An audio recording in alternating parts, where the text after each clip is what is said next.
Review singkat 3 buku mengenai sains oleh Hendra Harahap. Buku pertama Math Without Numbers, Milo Beckman 2021. Buku ini menjelaskan tentang matematika murni, bukan matematika sekolahan. Yang dibahas antara lain adalah tentang topologi, yaitu tentang jenis bentuk atau shape. Ada berapa banyak jenis bentuk? Jawabannya, tak terhingga. Jenis lipatan atau manifolds. Ada berapa jenis lipatan? Jawabannya, tidak terlalu banyak. Dan tentang dimensi di mana kita mulai kesulitan membayangkan dimensi keempat dan seterusnya. Selain itu, dianalisa juga konsep tentang bilangan tak terhingga, atau infinity. Berapakah infinity dikali infinity? Kontinuum, dan pemetaan atau simplifikasi dunia nyata pada peta, grafik, diagram. Juga dibahas tentang aljabar, yaitu aljabar murni, yang meliputi abstraksi yaitu generalisasi hubungan antar objek atau konsep, struktur atau klasifikasi objek dalam himpunan, grafik relasi, dan cara pengelompokan lainnya, dan inferensi atau pembentukan suatu kesimpulan berdasarkan aturan-aturan logis. Bagian akhir buku ini menyajikan hal yang paling menarik. Hal-hal yang telah dijelaskan di bagian sebelumnya mengantarkan pada pemodelan, yaitu penemuan atau pembuatan aturan atau prinsip matematika tertentu yang menyederhanakan fenomena alam. Misalnya, model distribusi normal. Juga automata atau simulasi matematika yang mirip dengan fenomena alam. Ada model matematika tertentu yang sampai menimbulkan pertanyaan, apakah alam ini mengikuti suatu model matematika tertentu? Atau model itu hanya pola yang kebetulan ditemukan? Contoh, model fisika partikel yang dapat menjelaskan pembentukan atom, molekul, sel, keteraturan orbit planet, dan seterusnya. Buku kedua, Rationality, What It Is, Why It Seems Scarce, Why It Matters, Steven Pinker 2021. Buku ini menjelaskan tentang konsep rasionalitas, yaitu penggunaan ilmu pengetahuan dalam pencapaian tujuan. Manusia telah mencapai banyak kemajuan dalam bidang materi, kemajuan teknologi, pengobatan, dan sebagainya, dan moralitas, penghapusan perbudakan, pemberdayaan perempuan, dan sebagainya. Namun, mengapa masih terlihat banyak hal yang tidak rasional seperti penolakan vaksin, mudahnya menerima dan menyebarkan berita palsu atau hoax, meyakini pemahaman yang salah, seperti kepercayaan bahwa bumi adalah datar, teori konspirasi, mitos-mitos yang tidak benar, dan lain-lain. Penulis menjelaskan bahwa menjadi rasional itu ternyata tidak mudah.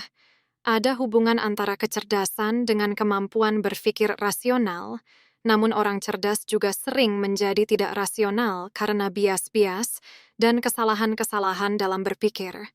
Untuk tidak terpeleset, orang harus tidak terburu-buru dalam mengambil keputusan.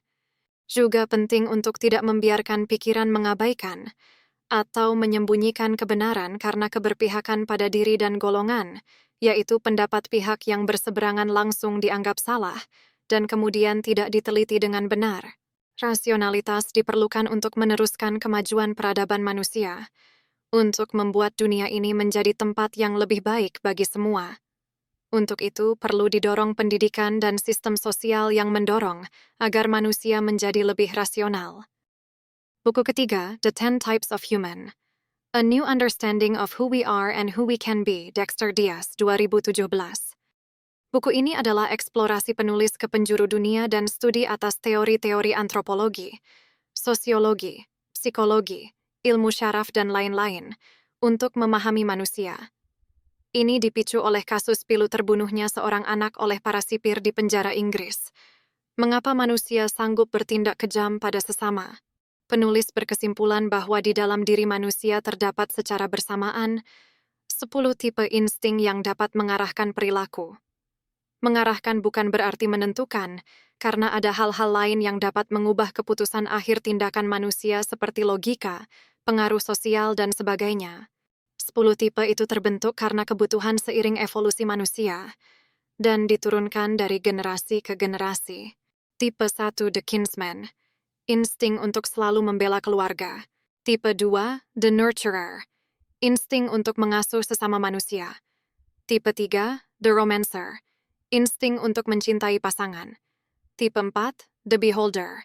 insting untuk menyukai wajah atau fisik yang bagus. Tipe 5, ostracizer, insting untuk mengucilkan orang yang tidak mengikuti norma kelompok.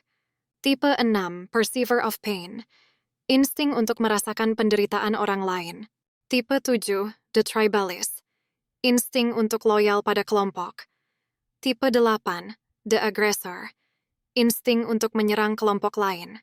Tipe 9, the rescuer, insting untuk menolong orang lain karena kesadaran suatu saat mungkin perlu ditolong. Tipe 10, the tamer of terror, insting untuk melupakan kematian yang pasti akan datang. Penulis mengajak untuk menggunakan pemahaman ini untuk memperbaiki hubungan antar manusia, dari unit sosial terkecil sampai konflik di penjuru dunia. Untuk meredam insting yang dalam hal tertentu dapat merusak seperti the ostracizer, the tribalist, atau the aggressor, perlu didorong untuk munculnya insting lain seperti the perceiver of pain, the nurturer, atau the rescuer. Demikian review singkat 3 buku mengenai sains. Nantikan review buku-buku lainnya